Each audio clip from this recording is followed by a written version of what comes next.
This is Lecture 3, Part 2 about marriage, kinship, and family. At this point, you've watched the first part of this lecture about gender and sexuality.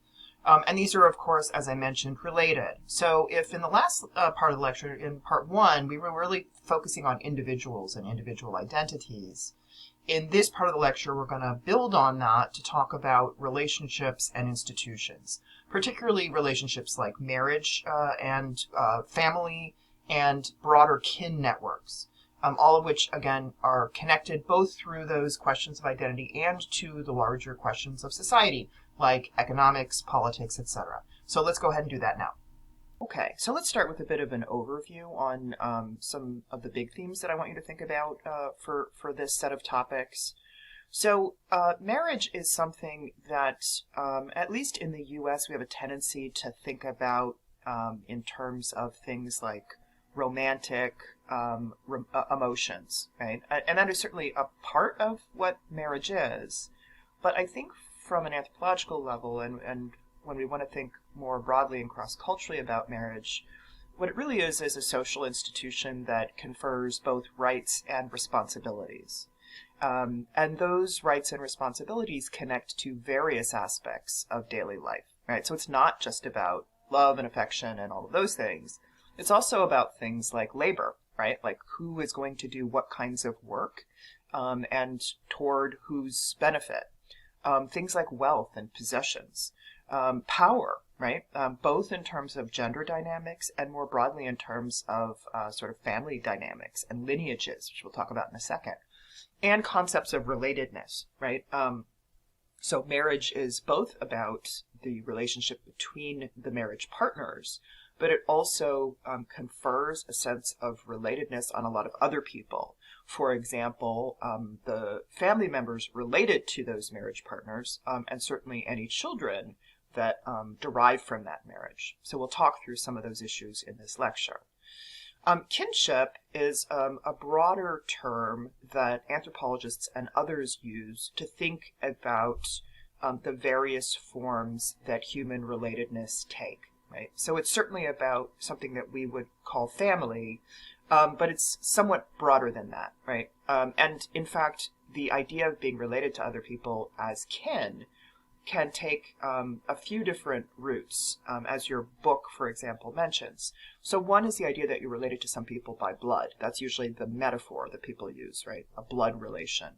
And those are the people who you have a sort of a connection to through biological reproduction, if you will, right? You're also related to people through marriage, right? So you don't understand yourself to have the same quote-unquote blood, but you certainly consider them to be part of your kin network. And then finally, there's also kin by choice, right? So although we may think of blood relations and marriage relations as the sort of more traditional or more broadly recognized sources of kinship, there are also plenty of families that are families of choice, right? Where you decide to create kin relations with others based on all kinds of different affinities that you may recognize among yourselves.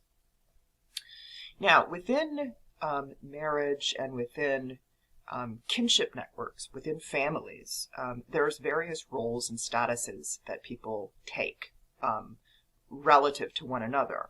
And those roles and statuses vary a lot cross-culturally, as you've been reading about in the stuff you read for this week. So one way to think about how those roles and statuses sort of function within families is, and you can reflect on this in your own lives, is sort of who's the most important relative, by which I mean who is the person related to you who sort of has the biggest impact on you, or who is the person that everybody goes to, or is the person who makes a lot of the decisions, or however else you want to think about it. So depending on the context, that person could be the mother, the father. In some cases, an uncle can be extremely important, right? So that's one part of it. The other part of thinking about roles and statuses within families is to think about how related you are to the other people in your family network, which I know may sound a little bit odd right now, but we'll talk about this further when we talk about descent. There are plenty of kin systems where people understand themselves to be basically more related to some parts of their kin network than others, right? So, for example, are you more related or more closely related or more importantly related, for example, to your father's side of the family versus your mother's side of the family, right? Or are you more or less related to people who are one generation from you or two generations from you or three generations from you, or are you equally related to all of them, right? These are some of the variations we see when we look cross-culturally at families and kinship. Okay, now we're going to dig into marriage a little bit more. Marriage, if you remember way back to our first lecture, is something that we can consider pretty much or almost a sort of human universal, in the sense that we find some form of marriage in the vast majority of places. Although, of course, you are going to look at an exception to that in this week's materials. So we know that that kind of an institution that is what is considered to be an enduring bond among people that forms the basis for both social and biological reproduction, right? That's basically what marriage is, and that confers rights and responsibilities on the people who enter into that union. That exists in most places, but it takes an enormous number of forms. It's incredibly variable, and it varies in a number of different ways, okay? So the first sort of more obvious one is that the number of partners or the number of people one can be married to at the same time varies, right? The standard, and certainly the legal expectation in a country like the United States, is monogamy, which means you're married to one person. Now, to be more accurate, I think it's more what people actually do to call the U.S. form of marriage something like serial monogamy, right? So people are only married to one person at a time, but it is quite common for people to have multiple partners over the course of a lifetime, right? So monogamy, we would see basically two partners, right? Each person is only married to one other person. There are plenty of places in the world, it's very common worldwide for people to be married to more than one person at the same time, right?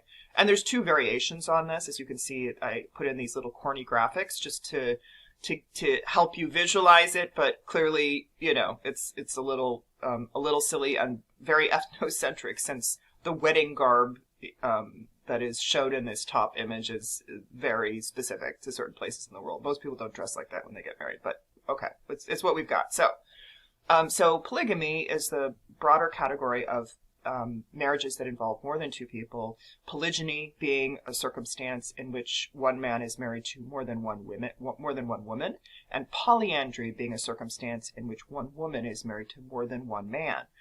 The latter, polyandry, is fairly rare, but there are places in the world where that is practiced. For example, there are parts of Tibet and Nepal where it is a common marriage form for one woman to marry a set of brothers, right, to have multiple husbands. Polygyny, one man having more than one wife, is quite common in many places in the world. We also see, of course, variations in the gender of the partners. So the image on the bottom, certainly, as we know in the U.S., not only is it a form of marriage practiced for a long time, it is now a legal form of marriage for same-sex partners to wed. And as your book pointed out, same-sex partnerships, enduring partnerships, have taken place in many places in the world for a very long time, whether socially or formally recognized or not. So it certainly is one of the variations of marriage that we want to think about. And then a final sort of component or characteristic of marriage I want to point out is how related the marriage partners are or can be to people you are related to by blood, right? So we already talked in the previous slide about different sorts of relatedness. So consanguinal relationships are relationships by blood. Affinal relationships are relationships by marriage. And different places in the world have different attitudes about how closely related those two forms can be. So these are some anthro terms that were used in your book. So in a context where endogamy is practiced, that means that you are expected to find marriage partners from within your kin network. Not very close within your kin network, right? So we're not talking about marrying a brother or sister, but there are contexts where, in fact, it is preferred to marry one of your cousins. Exogamy, on the other hand, is the privileging of marrying outside, right? So in that context, it's expected, preferred, or required that you are going to find marriage partners from outside your kin group. And again, different societies sort of set up different boundaries for what counts as inside and what counts as outside, right? Like how distant from you does someone need to be considered a viable marriage partner? There are, again, culturally variable expectations around all that stuff. Okay. Some other points of variation in terms of marriage and family, right? And particularly how marriage then leads into concepts and practices around family and kin networks. One is residence. It's quite important in many places in the world where, for example, a newly married couple will reside, where they will locate themselves vis-a-vis the rest of their family. And there's a few different sort of variations on this that anthropologists have noted as important. So a neo-local, and think about like the origins of the word, right? Neo, new, local, location, right? It'll make it easy to remember. So in a neo-local pattern, then the newly married couple would be expected to basically sort of set off on their own and find their own place to live. Not to live, for example, with either one or the other sets of parents, right? Or not to locate themselves close to the family of either partner. It's neo-local. So, go off and find your own house somewhere else, right? Whereas a patrilocal or matrilocal system, and again, I will say this is a gendered system that also assumes a heterosexual couple, right? So there is that sort of lack of recognition of same-sex marriage built into this terminology, right? So anthropology, like every other scholarly discipline, has a history that is not always up to date. So we need to sort of bear that in mind, right? Because it doesn't make a lot of sense, for example, for a same-sex couple to think in these terms, right? But so the patrilocal residence pattern, again, assuming here, which is, making an ass out of you and me, but we're still going to assume a heterosexual couple would mean that a patrilocal system is one in which it is expected that the newly married couple will live near the groom's family, right? Near or with the groom's family. Matrilocal, the couple would live near or with the bride's or the woman's family, okay? So again, you may think, well, who cares where they live? Part of the issue here is what we're starting to see is, again, marriage and kinship are not just about the romantic partnership between these two people. It's also about how it feeds into broader systems, broader social systems.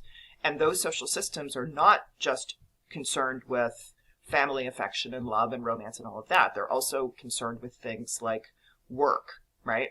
So depending on which kind of residence system, it's also basically where that new partner is going to invest their resource as a human being, meaning their ability to add wealth to the family, their ability to participate in work, to contribute labor, to contribute children, all of those things, right? So that's why residence becomes important. It's also about how the new addition to a family in the form of a new marriage partner is understood to contribute to the growth of an existing family line, okay? In many places in the world, marriage is not just a social exchange, it's also a financial exchange, by which I mean that there is some passage of goods or wealth between families, the families of the new partners. This is not uncommon even, if you've ever gone to any kind of marriage in the United States, there's lots of gift giving involved, right? This is a fairly common thing across the world, that marriage also includes some kind of exchange of material possessions. In some places it takes different forms than others, though, right? So in some places there's an expectation that everybody gives gifts to the couple. In other places there's a gift that passes from one family to the other. So bride wealth and dowry are two common forms of that. Bride wealth being where the groom's family would provide a gift or some kind of wealth or money or possessions to the bride's family, and dowry where the bride's family would provide that kind of exchange of wealth toward the groom's family, right? So again, the idea that the moving around of these families, right? When one marriage partner is going to basically leave their natal family and get added to their family by marriage, there's often a sort of sense of exchange, right? Like a person is going from one social group to another and something else is coming back, something else like wealth. So again, this is just to underline that marriage, family, all this stuff, it's about a bunch of different things attached to daily life.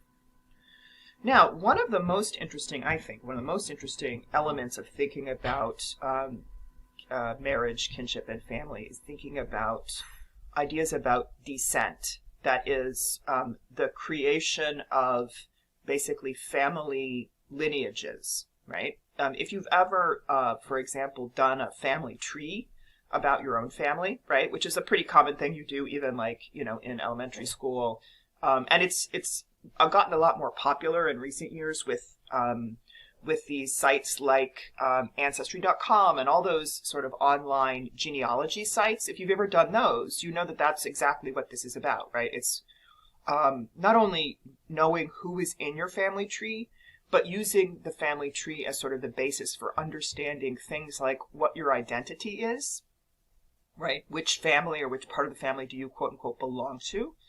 And this is also the basis for things like inheritance, right? So how does wealth pass from one generation to the next? What is the direction that wealth flows, right? It's common for older generations to bequeath some of their possessions and wealth and whatever to the younger generations. But that doesn't follow the same path everywhere. And the path it follows is often based on a concept of descent, okay? So I want to talk about a few variations on descent, forms of descent. Bilateral, patrilineal, and matrilineal, okay? Patrilineal and matrilineal forms of descent are what we call a unilineal sort of descent. So uni, meaning one, right? So in a patrilineal or matrilineal system, descent flows down basically one side of the family, either the father's side or the mother's side. A bilateral system is one where there is equal relatedness on both sides, right? By, two. So, for example, right, if we look at, and these little charts, I hope they didn't confuse you too much when you saw them in your reading. Anthropologists love these little charts, okay? This is how, since the very beginning of the field of anthropology, more than 100 years ago, anthropologists have been really fascinated with families and relatedness and kin and all this stuff. And so to keep track of that, anthropologists developed this sort of system for notating it. And it's really just a way to chart how people are related in a way that allows you to see it, right? Like if you wrote a big story about it, it would be much harder to sort of visualize what families look like. So this is just, that system. So before I get into bilateral descent, let me just make sure that people understand. So again, you probably had to make one of these in grade school, so you may already know what I'm talking about. So a couple things you need to understand, just to understand this chart. One is female is represented by the circle, male is represented by a triangle, right? So every time you see a circle, that's a woman. Every time you see a triangle, that's a man, okay? The little equal sign, that's marriage, okay? So anytime you see that, you see people getting married, right? The up and down lines, like the levels, indicate generations, right? So these folks down here are the children, right, or the offspring of this generation. And this is the previous generation, right? So it goes down in time. So the closest to the present is down here. Ego is the person from whose perspective the chart is being created. So for example, if you had to do one of those, family trees of yourself, either in grade school or wherever, you are ego, the person creating the chart. You are sort of the beginning for this. And what you're trying to chart is how are various people related to this individual ego, okay? So that's the sort of basics of how this works. So back to bilateral descent, right? Bi, to, means that in this kind of a kinship system, ego is equally related to both sides of the family, right? You see that everything is sort of blacked in. That is demonstrating that this is sort of an equally related set of individuals. So ego is not any more related to his or her mother or father, or this grandmother or this grandmother, right? That there's equal relatedness. So it's bilateral. Descent flows down both sides. Now, as I said, there are also unilineal descent systems. That's where, again, there's only one side. And there's two versions of that, patrilineal and matrilineal, right? And again, remember, like, these terms, think about the sort of origins of those pieces of the word, right? Patri, father, matri, mother, right? So patrilineal descent is one where descent, meaning your identity, your belonging in a family, your potential for inheritance, right, flows down the male line. So from the father to his children, okay? Now, and again, that is what this chart is showing. So here's father, right? Say father and mother, this is a married couple. Father, his descendants, so to speak, are his children, right? But then notice what happens in the third generation here. It goes again through the male line, all right? And the reason for that is because this is a system where men, the males, stay within the patrilineage, and the females, for example, the daughters and the sisters, marry out into somebody else's patrilineage. So what you effectively have is a passage of descent from father to son to father to son to father to son, okay? That's not the only unilineal descent system. We also have matrilineal descent, where descent is passed from a mother to her children, right? And parallel to what I just described for the patrilineal system, the most important relationships are from mother to daughter, mother to daughter to mother to daughter to mother to daughter, right? Now, an important point that your book makes is that is not the same. A matrilineal system is not the same as saying matriarchal. So in other words, it doesn't mean that women have all the power. It does mean that women control certain resources way more than men, right? And there is a certain power in that. But there are men in a matrilineal system who are really important. It's just the question is which men. So back to our system here. So here's the mother, right? Remember, this is a couple, and the circle is the woman, right? So from a mother to her children. But as you see, just like the sort of flip side of the patrilineal system I just showed you, the girls, the daughters, are the ones who remain in the matrilineage. The sons are going to marry out, right, for the most part. So the most important relationship is mother to daughter. The men who are important are not, for example, the father, right? For a child, the most important man is the uncle, the mother's brother, all right? Because he is also connected to that same matrilineage. So again, this is back to those original questions that I asked you in terms of thinking about descent, right? In different cultural contexts, different relatives in a network play different roles, right?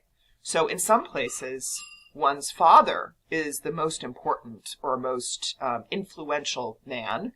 In other places, particularly in places that follow matrilineal descent, your uncle might be the most important man in your family. Okay. Final thing, I just wanted to leave you with sort of a thought exercise, because we've already reflected on the fact that marriage is about a lot more than just romantic love, and one of the things it's about is work. And I also think one of the things that happens when I talk with students about marriage and family is the ways that people marry and live in families elsewhere in the world can seem really different. And it's important to also just reflect on all these issues in your home family, right? In the family you grew up in or the family you have married into. And one of the places we can really think about that, I think, in U.S. society is in terms of the relationship between marriage and work, particularly household work. Most people in the U.S. work outside of the home, right? Many do. So there's this sort of combination of kinds of tasks that many Americans need to deal with. That's whatever you do at your job and maintaining the household.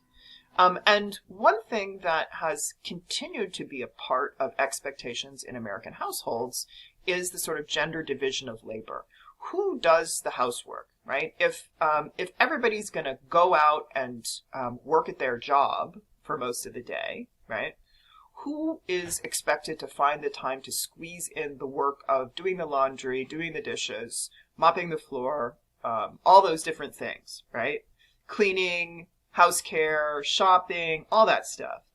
And I think thinking about how that kind of work gets meted out to different members of the household and how or whether who does that work has changed over time is a really interesting way to think about American families, right? And about American kinship systems.